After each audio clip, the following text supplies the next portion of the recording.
Shalom, shalom, shalom. Bwana Yesu asifiwe sana. Haleluya. Karibu sana katika kipindi cha ufahamu wa Kristo katika channel yetu hii.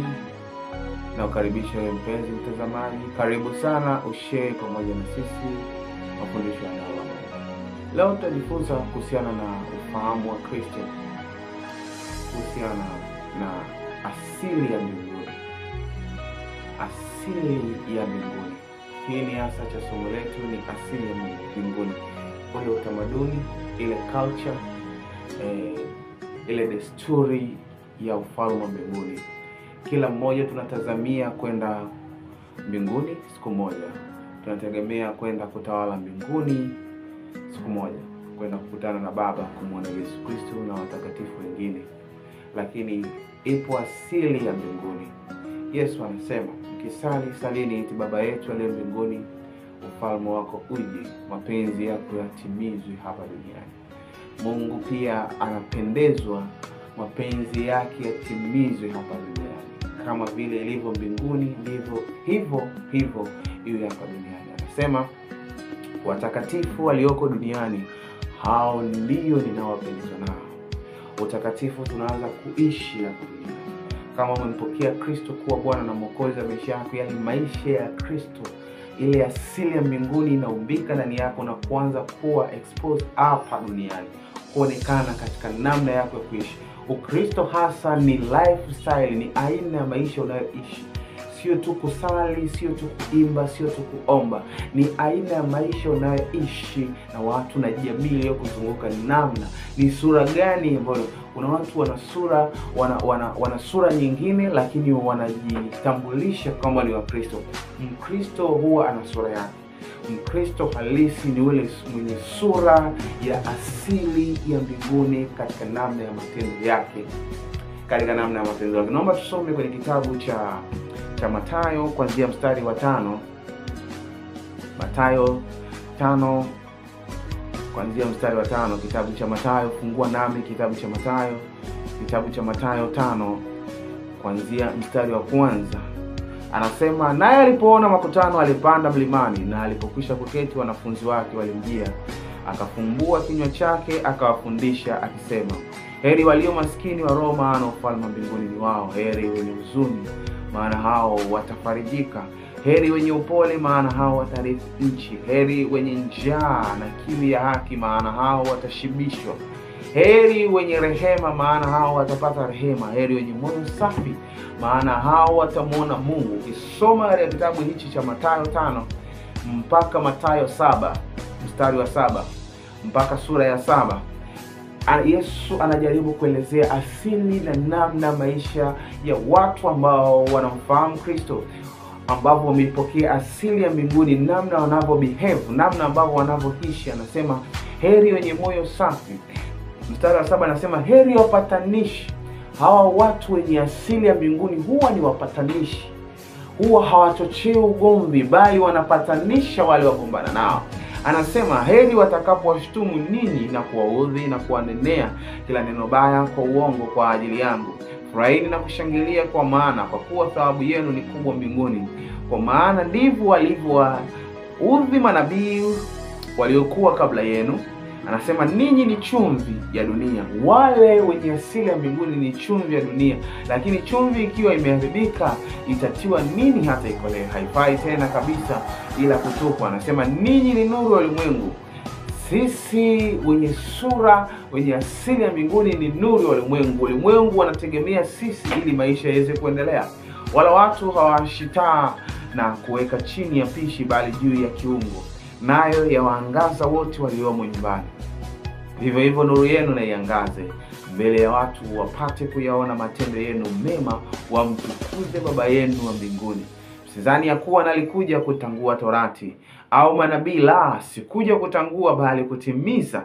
Kwa maana mimi nawaambia, mpaka mbingu na nchi zitakapoondoka, yodi moja wala nukta moja ya Torati haitaondoka kata yatimie. Basi mtu yoyote atakayevunja amri moja kati ya hizi zilizo ndogo na kuwafundisha watu vivyo hivyo, ataitwa mdogo kabisa katika ufalme wa mbinguni. Bali mtu atakayezitenda na kuzifundisha, huyo ataitwa mkubwa katika ufalme wa Mungu. Maana nawaambia, anawaambia kwamba haki yenu isipozidi haki, anasema haki yenu isipozidi haki ya waandishi wa Mafarisayo. Hao watu wanaomfuata Yesu, hao watu wanaoitwa Wakristo, haki yao isipozidi haki ya waandishi wa sheria na Mafarisayo, kamwe hamtaurithi ufalme wa Mungu. Kamwe hamtaingia ufalme wa Mungu. Anasema mmesikia watu wa kale walipoambiwa. Anaanza sasa kuelezea kwamba haki yenu inatakiwa kuzidi kwa namna gani.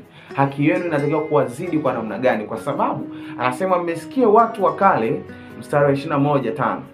Mmesikia watu wa kale walivyoambiwa usiue, na mtu akiua itampasa hukumu. Bali mimi nawaambia katika asili ya mbinguni, nawaambia kila muoneaye ndugu yake hasira, huyo itampasa hukumu, na mtu amfyoleaye ndugu yake itampasa baraza, na mtu akimwapiza itampasa jehanamu ya moto. Kwa hiyo kuna asili ya watu wa mbinguni, namna wanavyobehave, namna wanavyoishi. Anasema katika kawaida imeandikwa katika Torati kwamba mtu usiue, lakini mimi naambia hata usimuonee hasira.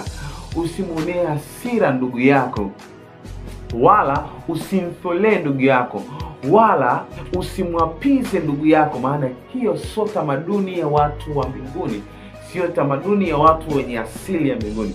Basi ukileta sadaka yako madhabahuni, na huku ukikumbuka ya kuwa ndugu yako ana neno juu yako, iache sadaka yako mbele ya madhabahu, uende zako upatane kwanza na ndugu yako. Cha kwanza ukapatane na ndugu yako, ndivyo ulete, kwa sababu watu wenye asili ya mbinguni huwa hatuna matabaka, wala hatutengenezi hukumu juu ya watu, hatutengenezi hasira juu ya watu, wala hatutengenezi majuto juu ya watu, bali tunawasamehe kwa moyo mmoja ili tuweze kupata kibali mbele za Mungu. Ndivyo tunavyoishi watu wa mbinguni. Anasema patana na mshtaki wako upesi wakati wapo pamoja naye njiani. Anasema mmesikia kwamba imenenwa usizini, lakini mimi nawaambia kila mtu atazamaye mwanamke kwa kumtamani amekwisha kuzini naye moyoni mwake. Yani kwenye asili ya mbinguni sio kwenye kufanya, hata kutazama kwa kutamani. Kumtazama kwa kutamani tayari unakuwa umeshakomiti. Yesu anajaribu kuzungumzia kwamba sio swala la kutenda tu, bali ni swala la asili ya ndani, moyo wako kuwa umefinywanga ndani yako na kuadapti ile asili ya mbinguni, kwamba sisamei kwa sababu siko sahihi, sisamei kwa sababu niko sahihi au siko sahihi, nasamei kwa sababu ni asili ya mbinguni na ipo ndani yangu. Ni asili ya mbinguni kusamei, na nasamei kwa sababu ni culture ya mbinguni. Ninatenda mema kwa sababu ni asili ya Mungu, ni asili nilipozaliwa. Anasema kwenye kitabu cha Waefeso, ukifungua nami kitabu cha Waefeso, anasema kwenye kitabu cha Waefeso anasema nasi tumekombolewa kutoka kwenye nguvu za giza na kuingizwa kwenye ufalme wa mwana wa pendo lake. Tumekombolewa kwenye nguvu za giza na kuingizwa kwenye ufalme wa mwana wa pendo lake. Sio wa asili tena hii ya dunia, bali ni wa asili ile ya mbinguni, ni watoto wa mbingu. Kwa hiyo culture ya mbinguni inatakiwa ionekane ndani. Asili ya mbinguni itokeze ndani yako. Ishi kwa kufuata asili ya mbinguni, zile tabia za watu wa Mungu. Biblia inasema jifunzeni kutenda mema, acheni kutenda mabaya, ni kwa kujifunza kutenda mema. Penda yoyote anayepita mikononi mwako, yoyote anayepita mbele yako. Kupenda kuwe ni asili yako, kusamehe kuwe ni asili yako, kutenda mema kuwe ni asili yako. Sio kitu unachojiforce, bali ni nature ya ufalme ulioingia. Huwa tunasamehe watu, huwa tunawapenda watu, huwa tunawaheshimu watu, huwa tunawakarimu watu. Ni asili, sio kujisukuma, bali ni asili yetu ndani yetu. Ndivyo Mkristo anavyotakiwa kubehave. Asili. Yesu anazungumza mambo mengi hapa mbeleni. Ukifuatilia hapa, Yesu anazungumza kuhusu viapo, anazungumza kuhusu kujilipizia kisasa. Anasema mmesikia kwamba imenenwa jicho kwa jicho, jino kwa jino, lakini mimi nawaambia msishindane na mtu mwovu, lakini mtu akikupiga shavu la huku, mgeuzie na la huku. Listen, anajaribu kufundisha asili namna gani ufalme wa Mungu, jinsi tunavyotembea, ili baraka za Mungu ziweze kutembea katika maisha yetu, ili tuweze kuenenda kwenye mapenzi ya Mungu. Tusienende sawa sana jinsi mfumo wa dunia unavyosema kwamba ukinipiga na mimi nakupiga, tunashindana. Lakini anasema mtu akikupiga shavu la huku, mgeuzie na la huku. Anasema hivi, lakini mimi nawaambia msishindane na mtu mwovu, na mtu atakaye kushtaki na kuitwaa kanzu yako, mwachie na joo, na mtu atakaye kulazimisha kwenda naye maili moja, nenda naye mbili. Anasema mmesikia kwamba imenenwa umpende jirani yako na umchukie adui yako, lakini mimi nawaambia lakini mimi nawaambia wapendeni adui zenu, waombeeni wanaowauzi. Pray, waombee wote wanaowauzi, ili mpate kuwa wana wa baba yenu aliye mbinguni. Anasema ukifanya hivyo unakuwa tofauti na dunia. Kama wewe ukimchukia yule anayekuchukia, hauna tofauti na mtu wa dunia.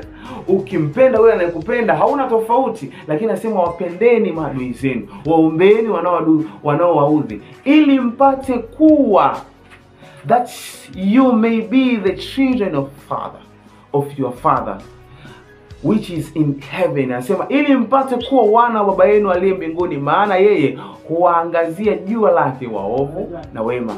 Ni namna unavyoishi, asili ya mbinguni iumbike ndani yako. Natamani asili ya mbinguni iumbike ndani yako. Pale ofisini kwako unapoishi, waione asili ya mbinguni. Pale kazini kwako unapofanyia kazi, waione asili ya mbinguni. Nyumbani, familia yako, waione asili ya mbinguni ndani yako. Upendo wa Kristo uonekane ndani yako.